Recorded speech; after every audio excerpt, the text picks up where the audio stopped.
Hello, I'm Jacob, and this is the Prepper's Bunker Outdoors. Today, I want to talk about something that has seemingly become relevant recently, I guess, and that is whether or not 22 long rifle is appropriate for self-defense.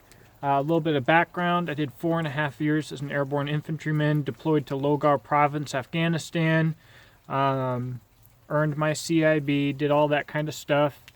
And I love 22 long rifle.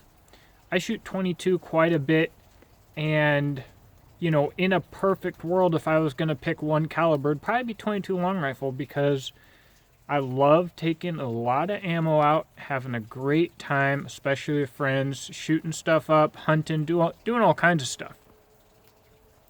But is it applicable for self-defense?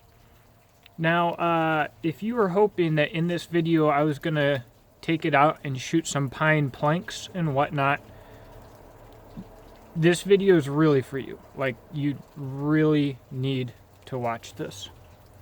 Recently, in one of my videos, I even had a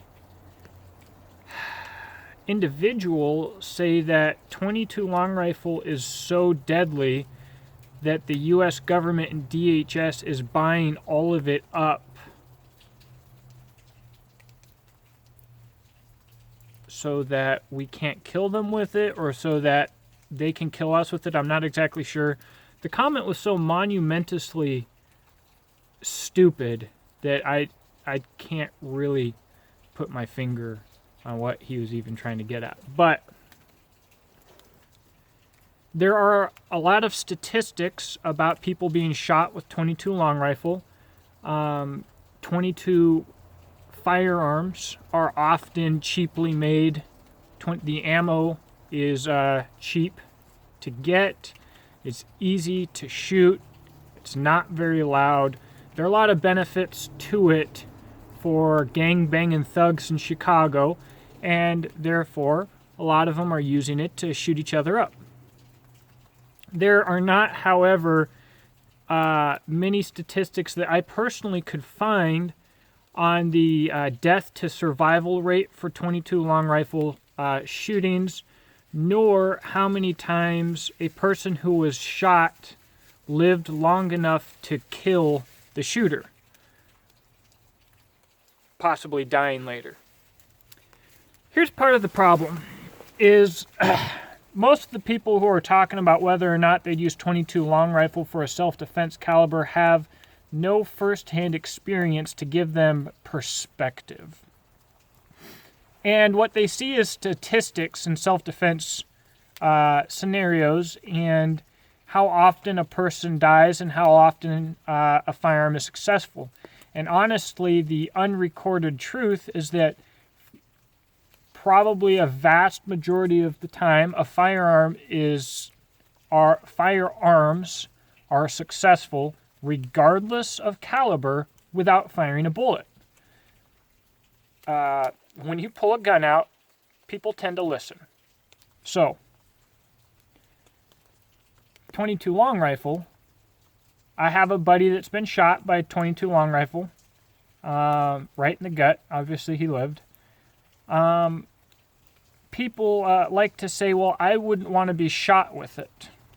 So if your bar for what you choose to carry for self-defense is what you would and wouldn't want to be shot with, I don't know why you're even carrying a gun, because you probably don't want to get punched in the face either.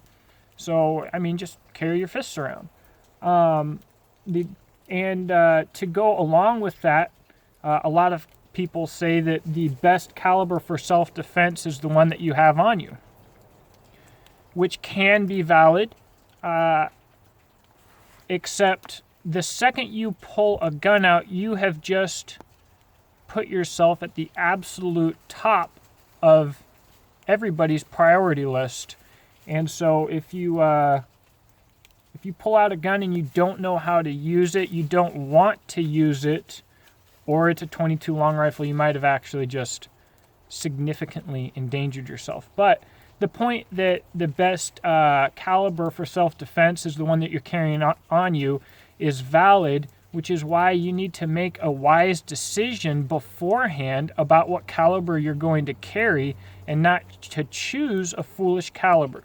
And so to try to appeal to people's logic who have no experience in shooting animals or people with .22 long rifle, I want, instead of looking at it as what you would not want to be shot at, look at it from the other direction. There are basically two reasons people pull out a gun or shoot. One, they're being robbed or attacked by someone who really has no intentions of fighting, and that person flees, which is very often the case. Or two, you're shooting a gun at someone who legitimately wants to do you harm. My father got to witness firsthand the latter as a child when some woman shot a full-grown man who was holding her up by her throat, dumped a whole magazine of 25 ACP into his gut, and he hardly even noticed anything was happening, and from there went on to fight off multiple police officers.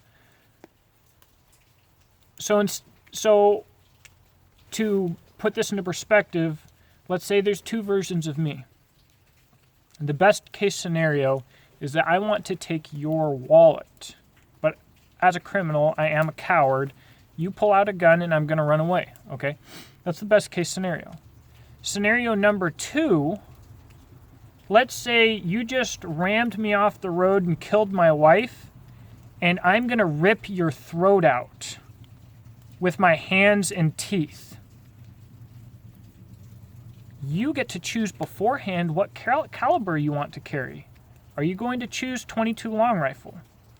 Because I guarantee you, one of us is going to go to the hospital otherwise, where they may or may not die, and that would probably be me. .22 long rifle is not an effective and reliable caliber for killing anything bigger than a rabbit. Not even rabbits sometimes. There is always a potential to kill something with anything.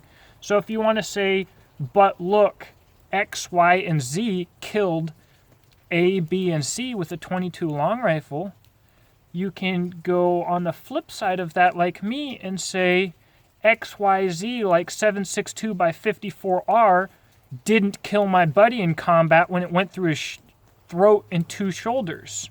So it can go both ways when you're basing your decision off of stories that may or may not even be true that you probably heard on the internet that are fantastical.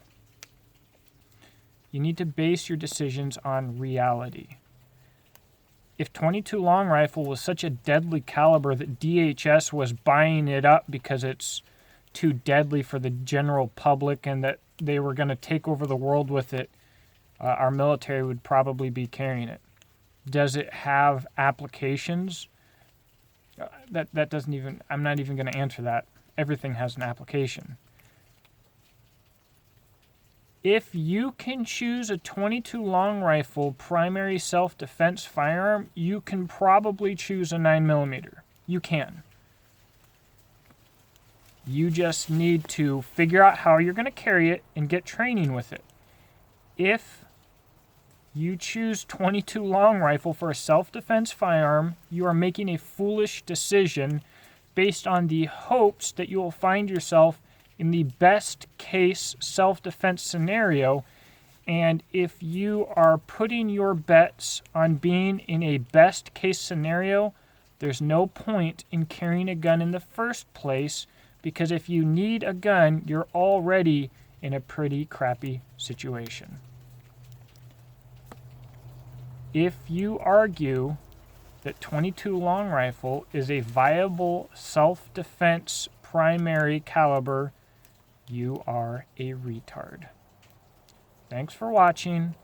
Thumbs up or thumbs down. Let me know what you think. Please subscribe. I look forward to talking to you in the comments section. Have a blessed day.